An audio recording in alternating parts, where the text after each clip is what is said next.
Bienvenue sur CAM News 24, c'est l'heure du journal. Au cœur de l'actualité ce soir, à 4 jours de la fête de la Nativité, le flux de déplacement des populations pour la circonstance monte d'un cran dans les agences de voyage par voie terrestre. La sécurité est renforcée. État des lieux dans quelques agences de Douala à suivre donc dans ce journal. Douala, la capitale économique, vibre au rythme de la 15e édition du mini-comice agro-pastoral du littoral, ouvert ce lundi par le ministre de l'Agriculture et du Développement rural, Henri Eyebe Aïssi. Les agriculteurs ont saisi cette occasion pour faire entendre leur mal-être. À suivre le chapelet des récriminations de ceux-ci dans ce journal. Et puis en sport, football, le sort est scellé pour Michel Platini, qui voulait donc succéder au président démissionnaire de la FIFA, Sepp Blatter. Le comité d'éthique de l'instance fêtière mondiale du football les a suspendus pour 8 ans, loin du monde du football. Une fois de plus, bienvenue au journal de CAM News 24, édition grand format de ce lundi 21 décembre de l'an de grâce 2015. Commençons ce journal avec cette information qui nous vient de la présidence de la République. Monsieur Edwin Fongo Nuvaga a donc été nommé directeur général des douanes camerounaises au terme d'un décret présidentiel signé ce 21 décembre par le président de la République. Jusque-là, Edwin Fongo était chef de la division de l'informatique dans la même administration. Cet inspecteur principal des douanes remplace à ce poste Minette Libom-Liken, ministre des Postes et Télécommunications depuis le 2 octobre dernier. À quelques jours de la célébration des fêtes de la Nativité Saint-Sylvestre et du Nouvel An, l'ambiance dans les gares routières et agences de voyage est à son comble. Entre embouteillages, manque de voitures et autres disputes entre passagers, l'on assiste à un cafouillage sans pareil. Mais malgré les mesures indiquées par les autorités locales pour la sécurité des passagers à l'entrée des agences et avant tout embarquement, nombreux ceux qui ne les respectent pas, ceci au détriment des usagers qui vont et viennent dans les lieux de grande affluence. Éric Ticheux, reportage et José Ngongra. La traversée de l'axe kilomètre 5 pour le camp Yabassi s'avère un véritable parcours du combattant à quelques jours seulement de la fête de la Nativité. Et pour cause, l'affluence dans les agences de voyage installées en ces lieux est passée du simple au double. Ici, les allées et venues des passagers évoluent au même rythme que les cars de transport qui sortent en guise de départ pour les uns et pour d'autres qui font leur entrée synonyme d'arrivée à destination.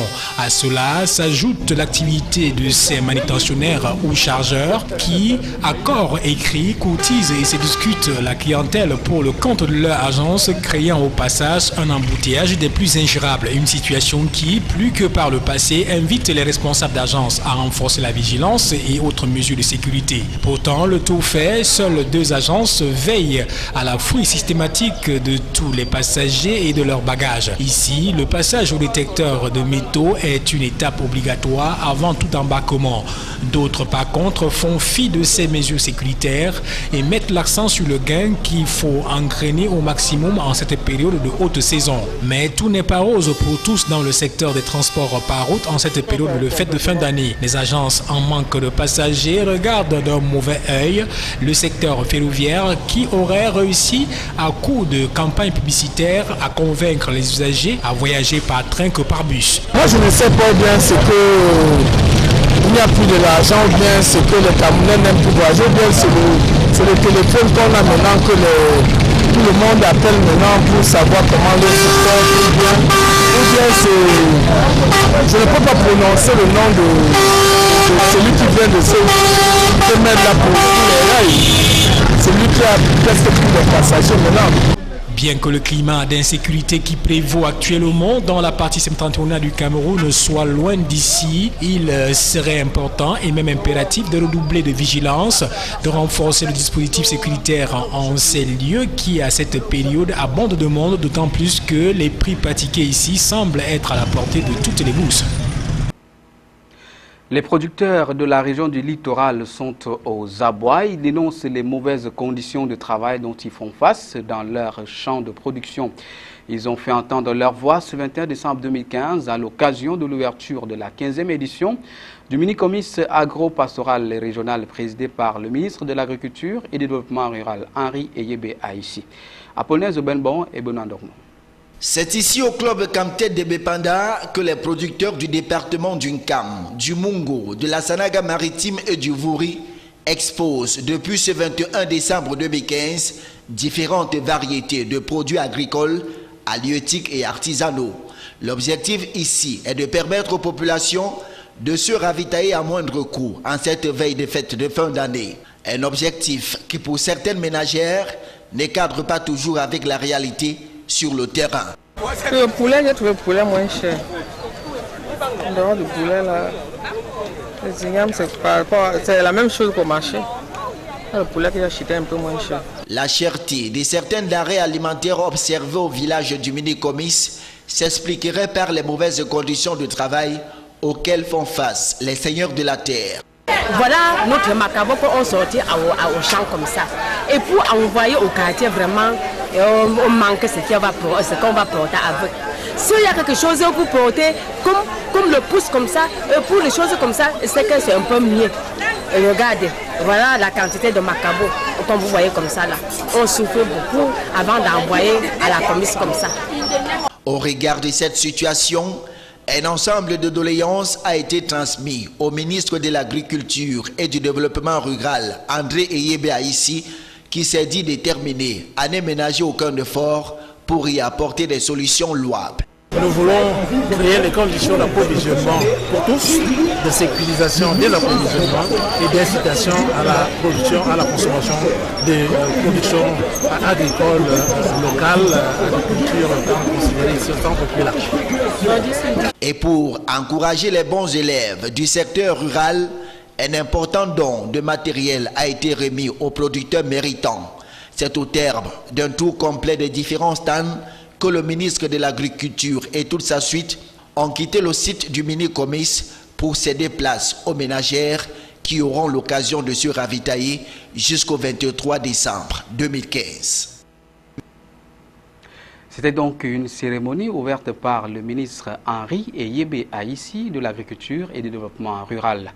Le Cameroun, comme le pensent certains, n'est pas en proie à une crise alimentaire. Il est à l'abri de toutes sortes de ruptures. C'est la déclaration de Luc Magloire Mbarga à Tangana, ministre du Commerce, lors de la fin de sa tournée nationale à Garoua dans le Nord, sous haute instruction du président de la République, afin de s'assurer de la régularité des denrées alimentaires et autres dans les magasins et marchés pour la satisfaction des commerçants et bien évidemment des consommateurs. Jusqu'à Aman Bonyen, Lisa Youmsi pour le récit. Le patron du ministère du Commerce était à Garoua du 18 au 19 décembre 2015. Le tour des régions avec pour objectif faire un état des lieux des magasins et marchés, question de s'assurer de l'effectivité des denrées alimentaires de toutes sortes, pouvant satisfaire les populations, surtout en cette période de fin d'année. Le constat après plusieurs tours dans les grands magasins de la place était un peu plus que satisfaisant selon le Mini-Commerce. Je suis heureux que cette tournée nationale se termine de la manière dont elle a commencé. Nous avons visité des magasins de stockage à Douala, particulièrement bondés. Luc Magloire Tangana, dans ses propos, a assuré les populations de la disponibilité des denrées alimentaires et autres. Il leur a également dit de ne pas céder aux dits de ceux qui croient que le Cameroun est en rupture alimentaire. Aux commerçants, il a demandé de ne pas être tentés par l'inflation des prix, surtout que la lutte contre la vie chère reste une préoccupation du gouvernement en général et du Mini-Commerce en particulier. Faites confiance. Il n'y a pas de raison de ne pas leur faire confiance. Ils ont joué le jeu jusqu'ici. Ils ont joué la première partition de manière extrêmement harmonieuse, en assurant les approvisionnements, en assurant les stocks. Et je voulais dire aux Camerounais qui nous regardent, qui nous écoutent, que notre pays est à l'abri de tout besoin, quelle que soit la nature des produits. Produits locaux, j'insiste beaucoup dessus, les céréales. Nous sommes ici dans la région du Septentrion. Les céréales produites localement existent en abondance. Les produits importés, c'est la même chose. Les commerçants du grand marché, parés de plus beaux vêtements pour la circonstance, ont réservé un accueil sans pareil au Mini-Commerce. C'est à l'entrée de ce marché, en file indien, ils ont accueilli cette personnalité assez importante et tous ont suivi les conseils et instructions de Luc Magloire Tangana. Par la voix du président du syndicat des commerçants du grand marché, ils ont promis. notre lutte. On va lutter pour conserver ce qu'on a, pour que toute la région du Nord soit ravitaillée en aliments, que ce soit en céréales, que ce soit en aliments, en tout cas du riz. La visite de travail de Lung Magua Baga Tangana, ministre du Commerce à Garoua, s'est achevée par une réunion avec les opérateurs économiques de la ville où il en ressort en conclusion que le Cameroun ne souffre pas et ne souffrira pas des déficits alimentaires. Les taux dans les magasins l'ont montré. La deuxième journée du championnat phase retour saison hippique 2015-2016 s'est courue donc et a tenu toutes les promesses. C'était samedi dernier au stade Lamido Ayatou de Garoua en présence de nombreux amoureux du cheval. Jusqu'à Aman Boyen, Donald Agnouzwa pour le récit.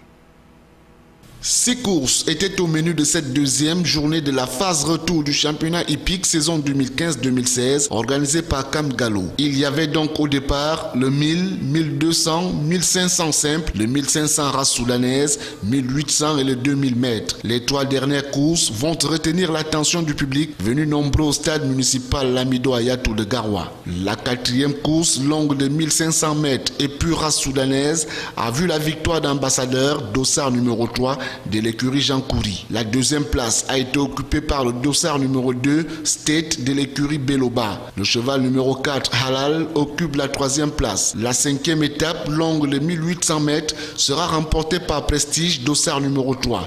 La dernière course quant à elle sera enlevée par Bogos dossard numéro 4 de l'écurie royale de Demza, suivi de Sabil dossard numéro 2 de Jean Coury et de Force Tranquille dossard numéro 1 de Beloba. Tout est bien qui finit bien, les uns et les autres se sont dit globalement satisfaits de l'organisation de cet événement sportif et culturel. Rendez-vous a été pris le 9 janvier à la place des fêtes de Ngaoundéré. Au-delà de nos frontières, à présent, football, Platini et Blatter suspendus 8 ans. Les rêves du Français de présider à la FIFA s'éloignent donc en Espagne. Pas de majorité absolue au Parlement. Traction en perspective pour former le nouveau gouvernement. Tout ceci avec nos confrères de l'AFP. Michel Platini, suspendu 8 ans de toute activité liée au football, ainsi que Sepp Blatter, l'ex-patron de la FIFA. Un tribunal interne les a condamnés en raison d'un paiement controversé de 1 800 000 €. Les conséquences de ce verdict sont plus lourdes pour Michel Platini, qui voit ses rêves de présider la FIFA s'éloigner encore un peu. Même s'il fait appel, il paraît peu probable qu'il puisse présenter sa candidature avant le 26 janvier, date limite. Qui va gouverner l'Espagne ? Les élections législatives de dimanche n'ont pas apporté de réponse claire du fait de l'éparpillement des voix. Même s'il est arrivé en tête avec 28% des suffrages, le parti de droite du Premier ministre sortant, Mariano Rajoy, n'a plus la majorité absolue au Parlement. Les socialistes sont en deuxième position avec 22% des voix et le parti anti-austérité Podemos fait une percée avec plus de 20%. De longues et difficiles tractations sont à prévoir pour former un gouvernement. Air France porte plainte contre X. Après la découverte d'un objet suspect à bord d'un de ses avions reliant l'île Maurice à Paris, la compagnie aérienne a porté plainte pour mise en danger de la vie d'autrui, même si l'objet s'est révélé inoffensif. Un couple de passagers du vol a été interpellé à son retour à Paris et placé en garde à vue. De son côté, la SNCF a inauguré des portiques de contrôle pour les trains Thalys, comme ici à la gare du Nord à Paris. La justice du Bangladesh lance 24 mandats d'arrêt après le drame du Rana Plaza. Ces 24 personnes, inculpées pour meurtre, sont toutes en fuite. Selon la justice, elles ont une responsabilité dans l'effondrement d'un bâtiment qui a provoqué la mort de 1135 ouvriers du textile en avril 2013. C'est la fin de ce journal. Merci pour votre aimable attention. Sachez-le, l'information continue sur CamNews 24 et sur le site www.camnews24.com. Mesdames, Messieurs, bon début de semaine de la Nativité à tous et à toutes. Bien le bonsoir.